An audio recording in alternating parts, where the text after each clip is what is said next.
Hey there, how's it going?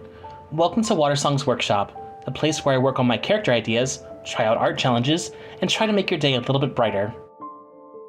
So today, I'm doing a continuation of my last video, turning Eeveelutions into D&D characters.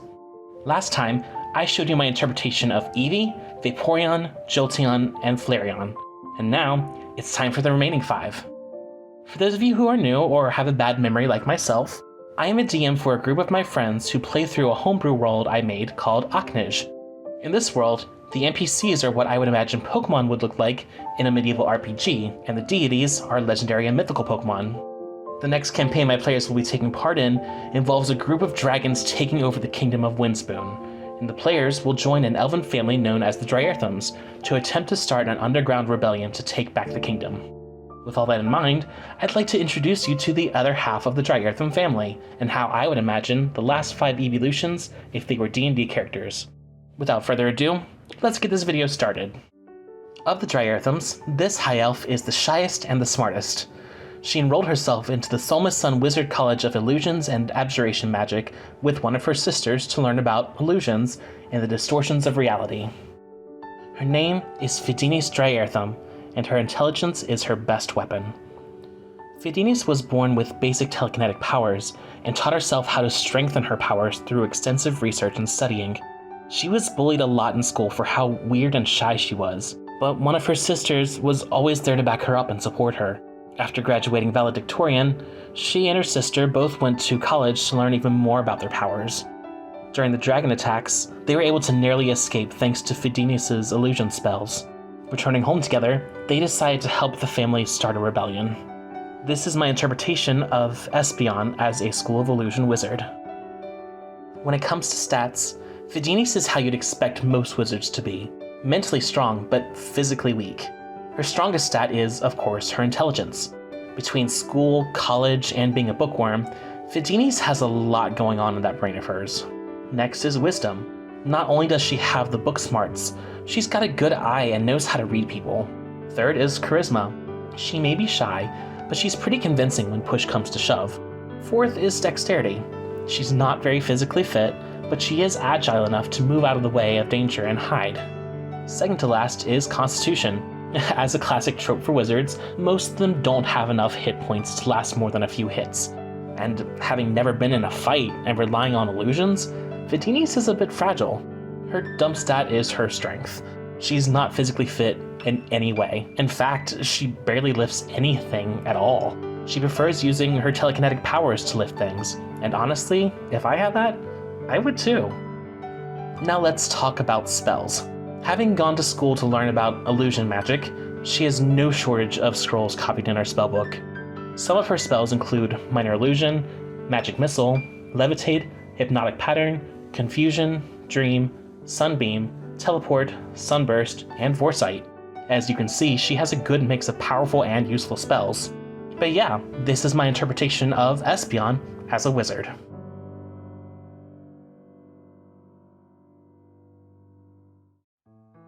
Sly, cunning, intuitive, and stealthy. This dark elf is a master at keeping to the shadows and information gathering.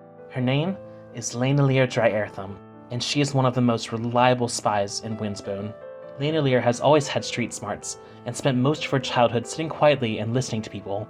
She always found people's conversations interesting, and can learn a lot without having to interact with anyone. When she grew up, she realized that her talents of scouting could serve the kingdom, so she decided to train with a secret society, and eventually became a servant to the realm. She went home after the dragon attacks to check on her family, and when she was presented with the idea of a rebellion, she realized this would be the best way to serve the kingdom while also being with her family. This is my interpretation of Umbreon as a monk/rogue. As far as Leafeon's stats go, she has a display that works with both of her classes. Her highest stat is her wisdom. She's got street smarts. She knows how to apply her knowledge to effectively scout out danger and eavesdrop.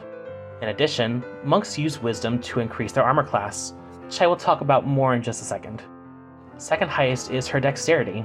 She's good at keeping to the shadows and being stealthy, and the added dexterity increases her armor class even further. Third is her constitution. Now, if you've ever played with Umbreon in a game, you know how much of a tank they are. I wanted to reflect that in Lanolier's stats, so on top of giving her a good constitution so that her health is good, I also made her wisdom and dexterity her top stats, so that her unarmored defense, which is an ability you get by being a monk, is as high as possible, and she's super hard to hit. Next up is her intelligence. She's not only wise, but her training has given her some knowledge about the kingdom. Second to last is charisma. She's not a big people person, and she's a bit socially awkward, but she can handle a conversation if she really has to. Unfortunately, her dump stat is strength. I don't think of Lanolier as weak in any way, but she doesn't have too much use for a show of strength when she's the type to be quiet and sneaky. Now, for spells, Lanolier is not really a spellcaster. However, because she is a drow, she has some innate magic. She is shadow touched, so she has some spells from that, and she can use her ki to make magical effects happen. So I'll just list the spells she is capable of via one means or another. She has access to Dancing Lights, Minor Illusion, Disguise Self, Fairy Fire, Darkness, Dark Vision, Invisibility, Pass Without a Trace, and Silence. Her abilities as a monk also let her teleport between shadows, and her abilities as a rogue make her senses heightened, making for an insanely good spy. But yeah, here is Umbreon as a monk/rogue.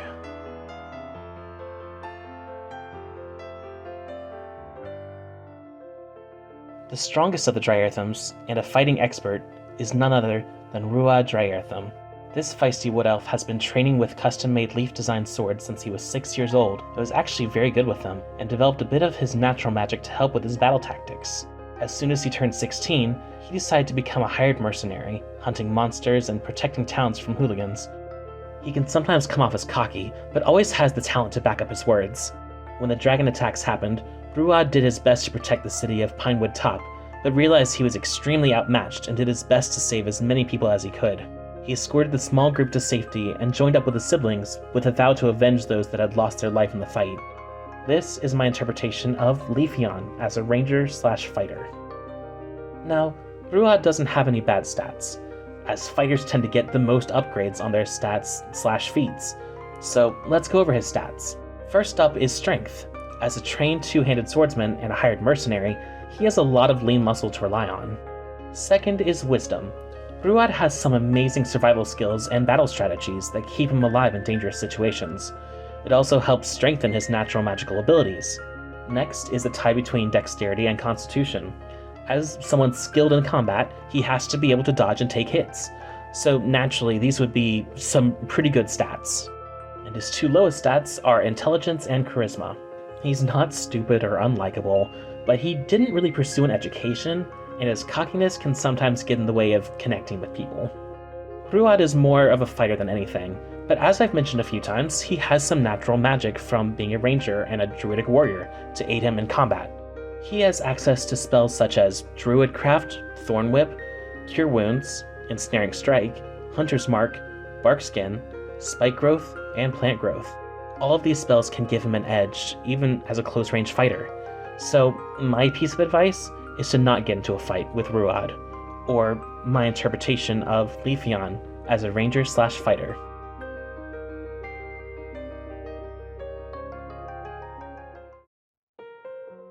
Cool, protective, fair, and kind, yet very frail. This Eladrin elf is the princess of the family according to their dad, and she carries the title the best she can.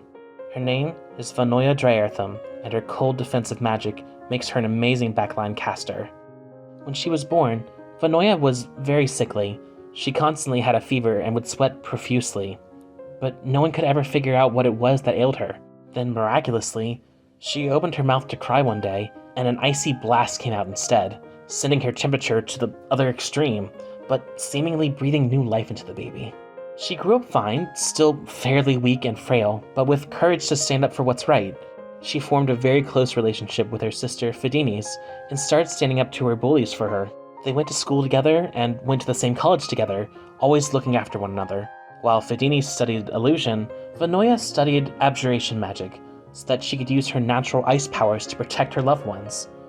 The two wizard sisters would become the founders of the revolution, and discovered an underground cavern that the dragons couldn't access to house as many people as possible. This is my interpretation of Glaceon as a wizard. For her stats, Vanoya's highest is her intelligence. Her intelligence is nearly as impressive as her sister's, and that's no easy feat. She went to the same college and became a powerful caster of her own style. Her next highest is dexterity. She's not super stealthy or anything, but because she's so light and her magic reflects a lot of light, she's just a bit more difficult to hit. Her next two stats are her charisma and wisdom. She's fairly likable, and she has a good knowledge of the world, making her a very easy person to have a conversation with. Her dump stats are her strength and constitution. Having been born so sickly, Vanoya has always been very weak and frail. Physically, even a slight scratch could send her to the hospital when she was a child, so she never fully developed her strength. Luckily, through her powers of abjuration, she was able to learn how to use her ice to generate a protective shield around herself and others. Speaking of spells, having been enrolled at such a prestigious school, Vanoya has an amazing selection of spells.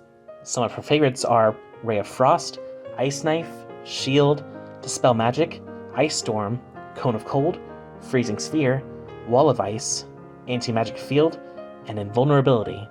These defensive spells make her hard to hurt, and her offensive magic provides all sorts of extra hazards.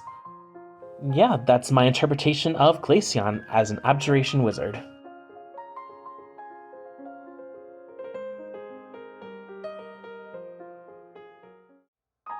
The most important things in life to this wood elf are to bring joy and happiness to those around him, and to dance like no one's watching. This graceful dancer is Tritrail Dryarthum, and he will do everything in his power to entertain people. As a child, he saw a wandering group of performers and was enamored by their lifestyle. He wanted to look graceful and beautiful like the dancers. He wanted to bedazzle and shine. So after taking years of dance lessons, Tritrail found the perfect outfit to suit his style. It had flowy ribbons, it was breathable, and it had a beautiful feminine silhouette that suited his personality well. He then found a perfect traveling band called the Desert Drums, that performed for soldiers and mercenaries that protect the kingdom. Being on the road with the band has taught him to defend himself from bandits as well, so Tritrail learned his way around a rapier, but he still prefers using the magic from his enchanting dances instead. During the dragon raids, the band got separated, and Tritrail managed to find shelter with his brother Solil, and he kept him calm with a soft song. Now, he knew he had to help his family in any way he could. This is my interpretation of Sylveon as a bard. As far as stats go, Tritrail is a performer through and through. His best stat is charisma. His charm can make almost anyone smile, and his performances are mesmerizing. His second best stat is his dexterity. Let's be honest, as a dancer, being able to move and use acrobatic stunts are showstoppers. Next is constitution. Well, trained dancers have great stamina and can go on for a while before getting tired. Next is strength. Having some dance skills usually gives you at least some sense of athleticism, so I figured this was a good spot for it. Second to last is wisdom. Tritrail is good at survival, but not necessarily the best with street smarts, so wisdom is not amazing, but the dumb stat is intelligence. Let's be honest, he didn't really stay in school and is much more focused on making his ideas a reality rather than focusing on facts, so he's led by his heart before his head. Spell-wise, Tritrail's performances are infused with Fey magic, so he's got some fun spells. Some of them are Dancing Lights, Fairy Fire, Calm Emotions, Moonbeam, Blinding Smite, Dance Macabre, Otto's Irresistible Dance, Crown of Stars, Heal, and Power Word Heal. Such a variety of spells and the ability to use a rapier makes Tritrail a well-rounded party member, helpful in any position needed. And that completes my interpretation of Sylveon as a bard.